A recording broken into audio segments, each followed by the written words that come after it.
રોહિત સમાજના બે વિદ્યાર્થીઓનું શિક્ષણ સહયોગી ગ્રુપ દ્વારા વ્યક્તિગત સન્માન કરાયું હતું। રોહિત સમાજના બે વિદ્યાર્થીઓ ઇન્ડિયન સીઆરપીએફ પોસ્ટ મેળવતા શિક્ષણ સહયોગી ગ્રુપ ડીસા દ્વારા ફૂલહાર અને પુષ્પગુચ્છ આપી શાલ ઓઢાડી સન્માનિત કરવામાં આવ્યા હતા। કહેવાય છે કે અડગ મનના માનવીને હિમાલય પણ નથી નડતો, તે કહેવત બનાસકાંઠા જિલ્લાના રોહિત સમાજના બે વિદ્યાર્થીઓને સાર્થક કરી બતાવી છે। રૂઢિચુસ્ત વિચારોથી દૂર રહી દીકરીને ભણવા માટે દરેક તૈયારીઓમાં સાથ આપતા બનાસકાંઠા જિલ્લાના ડીસા તાલુકાના ગોઠા ગામની દીકરી દક્ષિણાબેન અના માતા પિતા પણ અભિનંદન પાત્ર છે। પોતાની દીકરીને પણ રૂઢિચુસ્ત વિચારો દૂર કરી શિક્ષણ મેળવવા માટે પ્રેરણા આપી છે। સતત માતા પિતાથી દૂર રહી દીકરી એ પણ માતા પિતાનો વિશ્વાસ કાયમ ટકી રહે તેવા પ્રયત્નો પાટણ ખાતે રહીને પણ ભણવામાં પૂરેપૂરી મહેનત ઇન્ડિયન સીઆઈએસએફ પોતાનું સ્થાન મેળવ્યું છે। જ્યારે કુપટ ગામના મહેન્દ્રભાઈ હરજીભાઈ પરમાર પણ સતત 5 વર્ષથી મહેનત બાદ પોતાની સિદ્ધિને હાંસલ કરી માતા પિતાનું નામ રોશન કર્યું છે।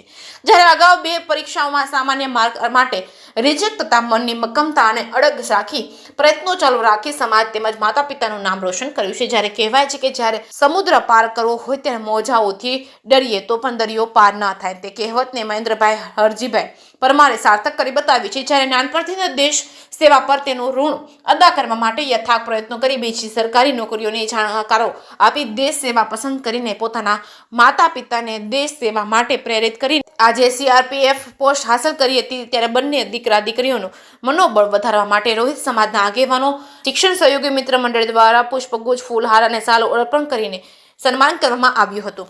જે કેસની ગુજરાતી સાથે ભરત ઠક્કર ડીસા।